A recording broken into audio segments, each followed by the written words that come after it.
Hello, my friends. How are you? If you are new here, I highly recommend you subscribe to our channel and hit the bell down to not miss a single one of our new lesson. And give to us some support by hitting like button. There is no doubt. Our lessons will help you to improve your English fluency. And good luck learning English.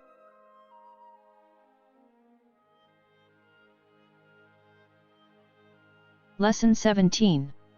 Rules of Grammar again. Jan, you spoke to us in one lesson about rules of grammar. Well, I was looking at a grammar book, not one of yours, and on one page it gave some teaching about the use of whom. I don't think you have said anything to us about this, but some of the sentences it gave, and especially a rule that it added, seemed rather strange to me. It said, for example, a common mistake that students make is to say, "Who do you want to see? Who is he speaking to? Who did you play with?" These should be, whom do you want to see? Whom is he speaking to? Whom did you play with? Or, better still for the second and third ones, to whom is he speaking? With whom did you play? These forms are better because a preposition is generally placed immediately before the noun or pronoun that it governs, and you ought not to end a sentence with a preposition. What is your opinion, sir? Mr. Priestley, let us take the point about whom first. The relative pronoun and the interrogative pronoun who has three forms, who, nominative, whom, objective, whose, possessive. Here are examples of each. Relative pronoun. That is the man who spoke to me. That is the man whom I spoke to. That is the man to whom I spoke. That is the man whom I saw. That is the man whose house was burnt down. Interrogative pronoun. Who is speaking now? Whom do you want to see? Whom are you looking at? Whose is this book, yours or mine? Now in writing, and perhaps in formal speaking, we use whom when the relative pronoun or the interrogative pronoun is in the objective case. But in conversation, especially in informal colloquial speech, most people would use the interrogative pronoun who instead of whom. They would say, for example, who do you want to see? Who did you speak to? Who are you looking at?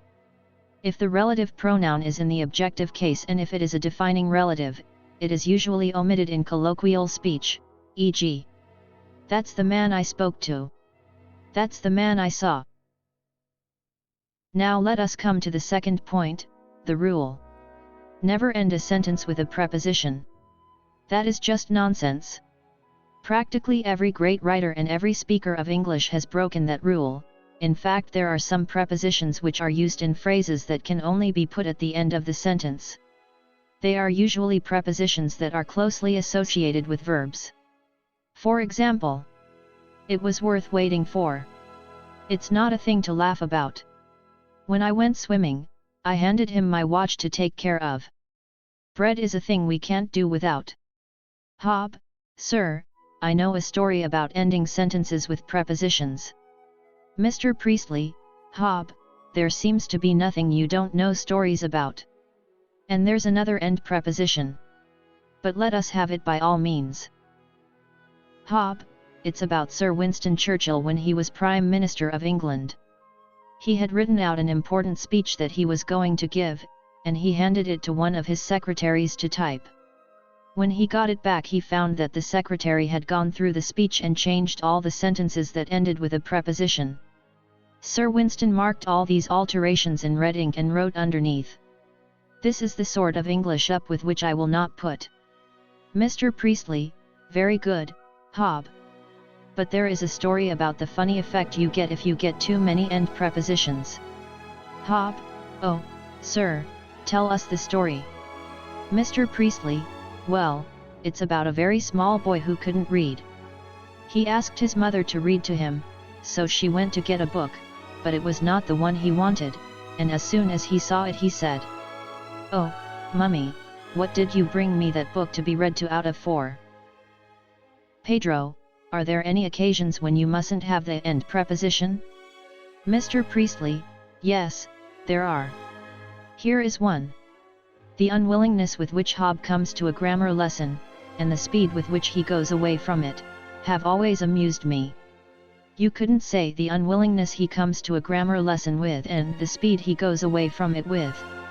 And now to end this lesson I want to tell you about a conversation that I took part in, or in which I took part. It was with Professor Gray. He's a professor of ancient languages. He knows so much about ancient languages that I think he always lives in the past.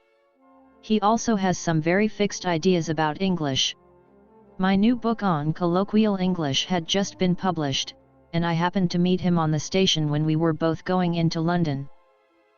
"Oh, Priestley," he said, "you're the very man I wanted to see. About that book of yours, you know, Spoken English or something. I forget the exact name. Did you go over it carefully before it went to the printers?" So of course I said, "Good heavens, Gray, yes. You don't suppose I'd let them publish anything with my name to it without knowing whether they'd done it properly?" So then he said, "Well, look here I don't want to hurt your feelings but, well, to put it bluntly, there are a lot of mistakes in it." So I said, "Really? That's interesting. Can you mention one offhand?" So he said, "Well, you've got two in one sentence." I guessed what was coming as a matter of fact. But I kept quiet about it. I pretended to think he was referring to some misprints I hadn't noticed, you see. So I just said, That's rather serious. I'm sorry about that. I went through it very carefully indeed before it was printed." So he went on. "Well, one of the mistakes may be a misprint. But the other can't be. You've put a preposition at the end of a sentence. And you put who for whom. You've put who's it by, on the first page, and a little later you say, it depends who you're speaking to. Everyone'll see it directly they pick the book up. They'll say, that's a fine person to learn English from. Why, he can't talk it properly himself. Who does he expect to buy a book like that? And both you and your publishers will be laughed at." So of course I said, "Well, if anyone says that to me, I shall just say, well, what's good enough for a professor of ancient languages is good enough for me." He said, "Professor of ancient languages? Who do you mean?" So of course I said, "You. You've just made the very mistakes you accuse me of.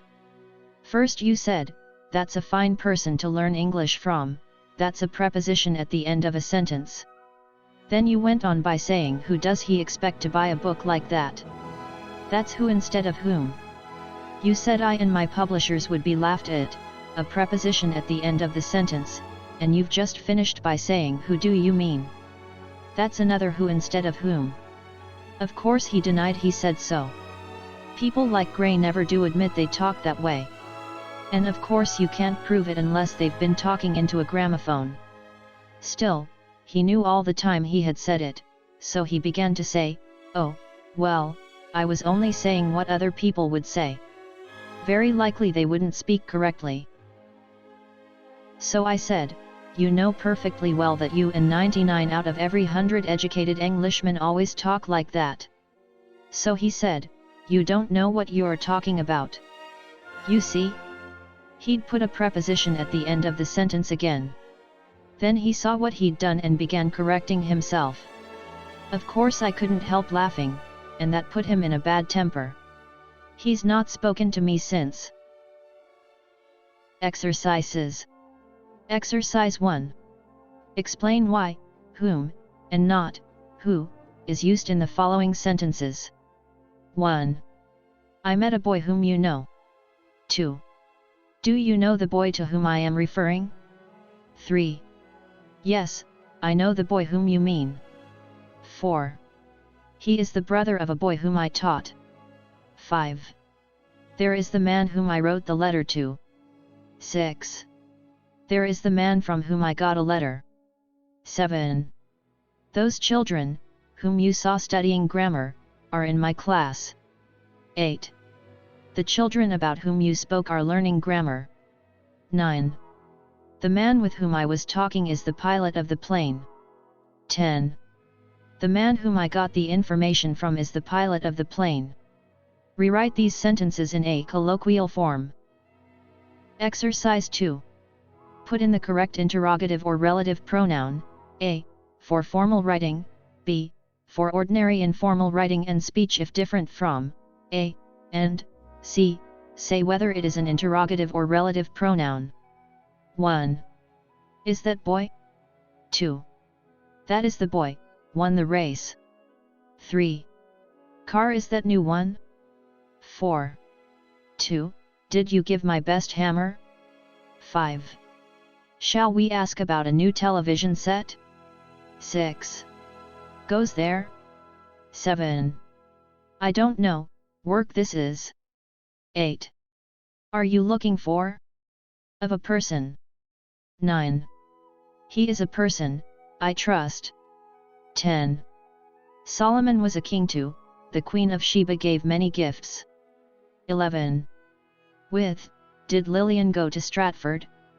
12. It was Caesar, Brutus killed in Rome. 13. Through that, said the master angrily. 14. The boy, to, the ruler belonged, got up slowly. 15. It is always you, make trouble, said the master. Exercise 3. Use the following verbs in sentences. Laugh at. Speak to. Laugh about. Wait for. Speak of. Wait at. Put up with. Remind, to. Put up. Remind, of. Talk about. Call in. Talk to. Call out. Look for. Call for. Look at. Pass down. Look after. Pass by. Exercise 4. Put in the correct prepositions. 1. Lillian and Andrew live, Scotland not far, Inverness. 2. Sir Winston Churchill thinks a preposition is sometimes a good word to end a sentence. 3. What did you do that? 4.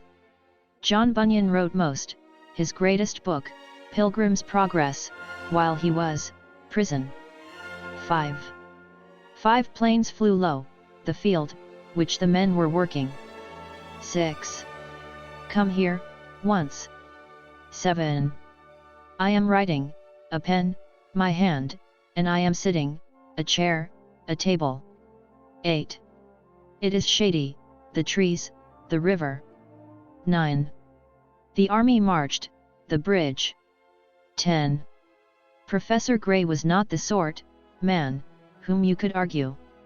11. He was never wrong, anything. 12. I expect you are tired, the sentences, this exercise now. Composition exercises. 1. Tell or write the story of Mr. Priestley and Professor Gray. 2. Tell a story about someone you know who is never wrong.